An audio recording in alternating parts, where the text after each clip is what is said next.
लंका विजय करने के पश्चात जब श्री राम अयोध्या लौटे और उनका राज तिलक हो गया, तो एक दिन राज दरबार में महर्षि वशिष्ठ, विश्वामित्र, नारद तथा अन्य ऋषि धार्मिक विषयों पर विचार विमर्श करने के लिए पधारे। तब उसी प्रकार के विषयों पर चर्चा चल रही थी कि देवर्षि नारद ने एक प्रश्न उठाया कि नाम और नामी में कौन श्रेष्ठ है। ऐसे प्रश्नों को सुनकर ऋषियों ने कहा, नारद जी, नामी से तुम्हारा क्या तात्पर्य है, स्पष्ट करो। तब नारद जी ने कहा, ऋषियों, नाम तथा नामी से तात्पर्य यह है कि भगवान नाम का जप भजन श्रेष्ठ है या स्वयं भगवान श्रेष्ठ है। नारद जी की बात सुनकर ऋषियों ने हंसकर कहा, अरे नारद, तुमने यह कैसा बच्चों जैसा प्रश्न कर दिया। निश्चय ही भगवान श्रेष्ठ हैं, क्योंकि उन्हीं के नाम का तो जप किया जाता है। तब नारद ने कहा, नहीं, आपकी धारणा ठीक नहीं है। मेरे विचार से भगवान से बढ़कर उनका नाम है। भक्त को भगवान के जप से ही शक्ति मिलती है, क्योंकि नाम के भजन के बिना भगवान कहाँ कृपा करते हैं। यह बात सबने आसानी से स्वीकार नहीं की तो नारद ने कहा, मैं अपने बात को उचित समय पर प्रमाणित करूंगा। इसके कुछ देर बाद राज दरबार स्थगित हो गया। हनुमान जी उस दिन दरबार में उपस्थित नहीं थे, इसलिए हनुमान को इस विवाद के बारे में कुछ नहीं पता। दूसरे दिन राज दरबार लगने से पहले नारद ने हनुमान को बुलाया और कहा, हनुमान, राज दरबार में जाने पर तुम श्री राम तथा उपस्थित ऋषियों को विनयपूर्वक प्रणाम करना, पर विश्वामित्र को प्रणाम मत करना। वे भले ही ऋषि का चोला धारण किए हैं, पर वे ब्राह्मण नहीं हैं। क्षत्रियों की पूजा ब्राह्मणों जैसी नहीं होती। हनुमान ने सोचा, नारद देवताओं के ऋषि हैं, ठीक ही कह रहे होंगे, उनकी बात अवश्य माननी चाहिए। उन्होंने कहा, ठीक है देवर्षि, मैं ऐसा ही करूंगा। दरबार में भगवान श्री राम सिंहासन पर बैठे थे। मंत्री तथा ऋषि सब अपने अपने आसन पर बैठे थे। थोड़ी देर में हनुमान जी आए और भगवान श्री राम के चरणों में प्रणाम किया, फिर ऋषियों का चरण स्पर्श कर प्रणाम किया, फिर उन्हीं के बीच बैठे विश्वामित्र को न तो उन्होंने प्रणाम किया और न किसी प्रकार का आदर भाव दिखाया। हनुमान जी के इस व्यवहार से विश्वामित्र ने अपने को बड़ा अपमानित समझा।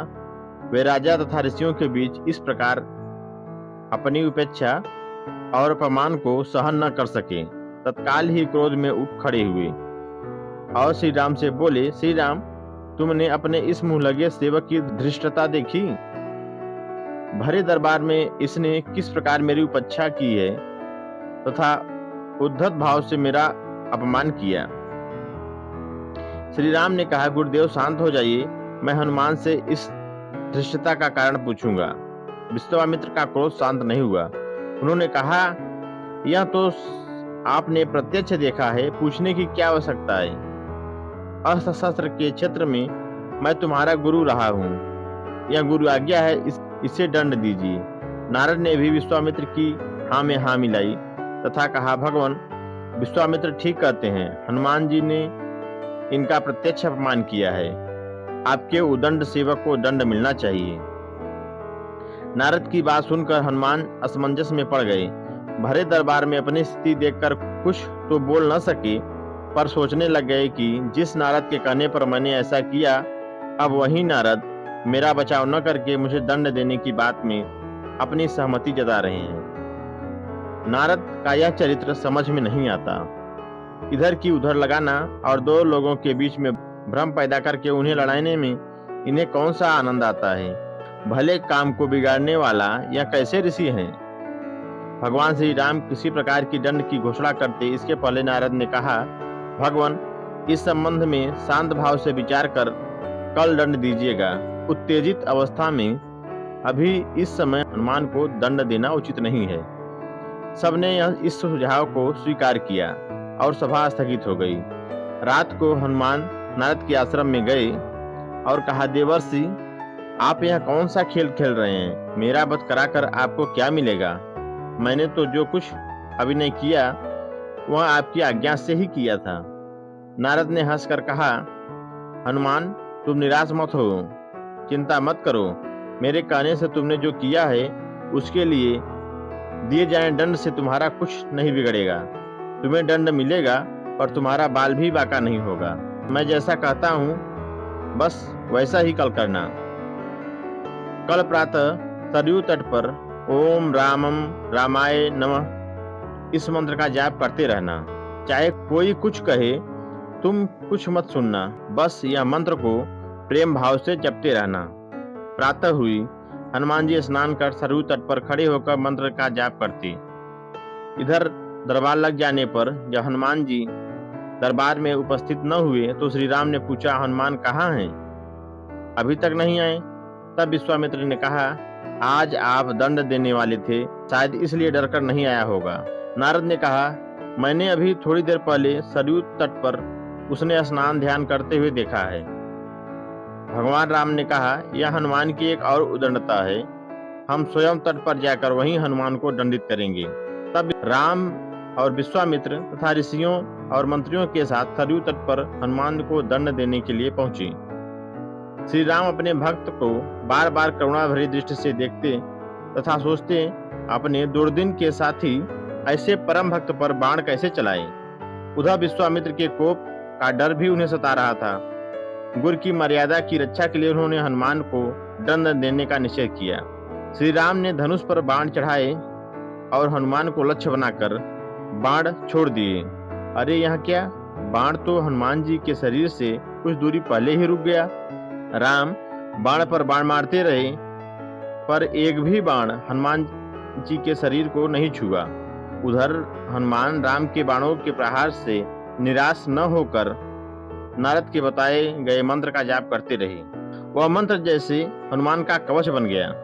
यह देखकर श्री राम को बड़ा आश्चर्य हुआ। हनुमान में यह कैसी शक्ति आ गई है? उनके दंड का प्रयास व्यर्थ हो रहा है। विश्वामित्र को लग रहा था कि राम अपने भक्त को बचाने के लिए जानबूझकर इस तरह का बाण चला रहे हैं कि उन्हें चोट न पहुंचे। अपने इस असफलता से विचलित होकर राम ने ब्रह्मास्त्र उठा लिया। राम ने ब्रह्मास्त्र हाथ में लिया तो हाहाकार मच गया। नारद ने कहा, ऋषिवर विश्वामित्र, हनुमान के अपराध को क्षमा करें।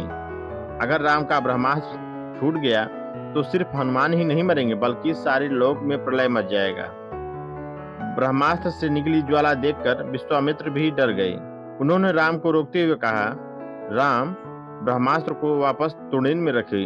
हनुमान के अभिनय को मैंने क्षमा कर दिया। इतना सुनते ही हनुमान को जैसे जीवन दान मिला। इधर राम को धर्म संकट से मुक्ति मिल गई। सब लोग प्रसन्न हुए। हनुमान ने आकर विश्वामित्र से क्षमा मांगी और नारद जी की ओर देखा। तब नारद ने हंसकर कहा, प्रभु, इसका कारण मैं हूँ। मैं कहा था न, भगवान से बढ़कर भगवान का नाम जपना श्रेष्ठ है। उसे मैंने प्रत्यक्ष सिद्ध कर दिया। हनुमान ने अपने इष्ट देव भगवान राम के नाम के बीज मंत्र से भगवान की शक्ति छीड़ कर दी।